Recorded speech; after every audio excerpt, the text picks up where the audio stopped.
is Fox 61, Connecticut's news station.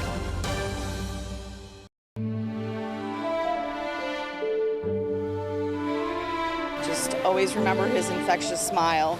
The picture in front of the car over there, that's how I always will remember Aaron. Thousands of people made their way to Hartford today to pay their final respects to Trooper First Class Aaron Pelleter. Thanks for joining us for the Fox 61 News at 10. I'm Brent Harden. And I'm Sarah Sanchez. The 34-year-old father of two died in the line of duty last week. He leaves behind a wife and two little boys. The community and law enforcement members from all over the U.S. gathered at Xfinity Theater today. Fox 61's Bridget Bjorlo was there for today's memorial service, where the trooper's family and friends talked about the man behind the badge.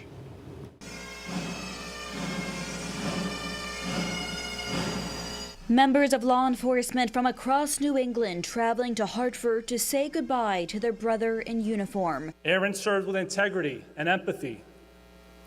He took the oath of office in 2015, and until last Thursday, he lived by the words, "I will serve honestly and faithfully." Our state has truly lost a dedicated servant. Thousands of people packed in the Xfinity Theater for fallen trooper First Class Aaron Pelleter's funeral Wednesday to honor his sacrifice and show support to his family. The 34-year-old leaves behind his parents, brother, sister, wife, and two young sons, 5-year-old Troy and 3-year-old Zachary. I know how much Aaron was loved, but I had no idea the impact he had on the lives of so many of his fellow troopers. Pelleter's wife, Dominique, fighting back tears as she delivered his eulogy. You weren't just my husband. You were my home. You were my heart. You were my safe place and my provider. His brother Michael reminiscing on childhood memories and thanking the Connecticut communities. Trooper First Class Pelleter laid down his life to protect and serve. I know my brother is laughing and flashing that grin we'll all miss. My brother may be gone, but I know I will always find peace when I see his face and my nephew Troy and his antics and Zach. Thank you all for the love and support you have shown Dom and the boys and my brother Aaron Pelleter. Thank you. And as they salute an American flag-draped casket, they pledge to never forget the hero inside, whose smile and spirit will live on through his children. The light in our smiles will be forever dimmed, and the thought of this world without that laugh seems unimaginable, but has already become real. I promise to keep you alive in our home, in our heart, and in our boys' memories forever. I love you, and I miss you. I just freaking miss you. In Hartford, Bridget Bjorlo, Fox 61, Connecticut's news station. Thank you, Bridget. Such a hard day for so many. And as we've been honoring the life and legacy of Trooper First Class Aaron Pelleter, we've also been highlighting how the community is rallying to support his wife and two young sons. In Southington, a restaurant is cooking up a fundraiser to help the family during this difficult time. Fox 61's Jake Garcia has the story. Just a short drive away from the Della Vecchia Funeral Home in Southington sits the Smoke and Muddle restaurant and bar. When owner Robin Cimino and her staff learned of Trooper First Class Aaron Pelleter's death, they wanted to help in any way they could. One of my bartenders is actually married to a retired state trooper, and he actually knew Trooper Pelleter, not well, but they have worked together in the past. And they just really wanted to be a part of that. This Friday, the restaurant will be raising money for Trooper Pelleter's family. I'm donating 15% of our sales for that night from 5 to 9 p.m. And then we're also doing a raffle, which all of those proceeds directly go right to the charity. A raffle like no other, as several local businesses have donated prizes in his honor. I got some baskets from Worldwide Wine and Spirits in Southington. We have some gift cards from axe throwing. We have some umbrellas. We have an outdoor barbecue stove. We had a lot of good stuff coming in, so it should be a pretty good raffle. Customers of Smoke and Muddle say Southington always rallies to support their neighbors. Southington really is a very good community. Since I've lived here, I've noticed that. You see a lot of that in town.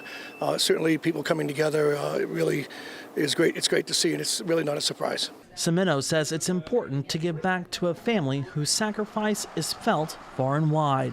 What happened to them was awful, and I think they made a sacrifice with their father and their husband, and as a community, for him to protect and serve us, now it's our responsibility to protect and help them as much as we can. The proceeds from this week's fundraiser will be added to the GoFundMe set up by Connecticut State Police that has far surpassed its initial goal of $500,000. Reporting in Southington, Jake Garcia, Fox 61, Connecticut's news station. Jake, thank you. And if you would like to support the Pelleter family, there is a GoFundMe page set up that has already raised more than $500,000. You can find the link on our website, fox61.com. Now, the Fox 61 Weather Watch with Chief Meteorologist Rachel Frank. He actually made it through an entire week without rain. So we can actually say we could use the rain at this point, and it returns as we head into the day tomorrow. The only problem is it could be a little bit nasty at times. We'll see scattered showers and storms off and on through the day, but I think it's wettest first thing in the morning and then again later in the day and at night. And there's a window of time between 3 to 7 p.m. that there could be an isolated severe storm. The Storm Prediction Center in Norman, Oklahoma has highlighted the western half of Connecticut with a concern for seeing some strong gusty winds or some locally heavy downpours. So we'll be watching the radar. Taking a look at the satellite and radar right now, we just have the clouds that are moving in, but we got some time before the rain gets here. But you can see a little taste of what's ahead. Checking out the radar right now with a few waves of showers and storms on the way, including first thing tomorrow. It is not going to be as comfy tonight, not open up the windows kind of temperatures. It's humid. We've got areas of patchy fog developing as we head through the overnight hours.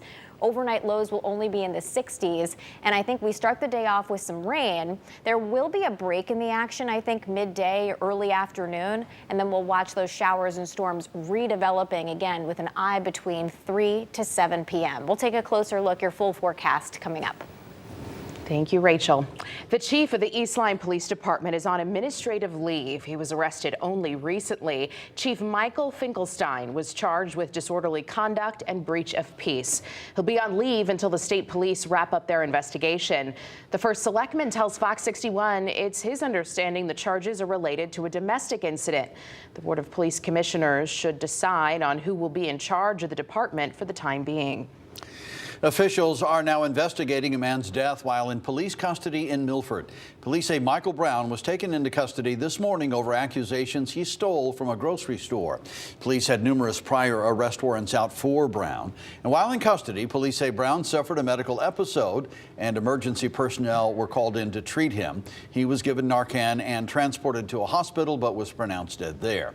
The state inspector general is now carrying out the investigation into Brown's death. The water levels on Job's Pond in Portland rise whether it rains or not, and some homeowners have been forced to leave their homes while others are holding their breath for some relief. Fox 61's Alexa Farrell has the details on some funding from the state government that should help to alleviate the water in the pond and the stress of the residents there. Alexa.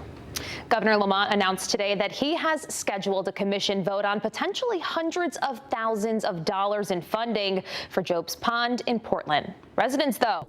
Veronica Ketch is the fourth generation to enjoy this home. Her kids marking the fifth. You came down off of Route 66 up there and it felt like, you know, the weight of the world was lifted off your shoulders. Recently, though, she's been feeling that weight on her shoulders as she watches the water continue to rise up to her home on Job's Pond in Portland. It's taking a toll on people's lives. A year ago, the pond looked like this. Now neighbors say the water has risen 20 feet with nowhere to go except even higher. It's ridiculous. In the basement of their home, there is still a thin layer of water on the ground, but you can see that there are 13 pumps keeping that water level from getting any higher. More each month, we end up adding more pumps to stay ahead of the water, which increases the electrical bill. Arnold Bishop showed us the setup he has to try to keep the water from causing more damage in his home. There's a sump hole right there, and there's two actual pumps in the hole.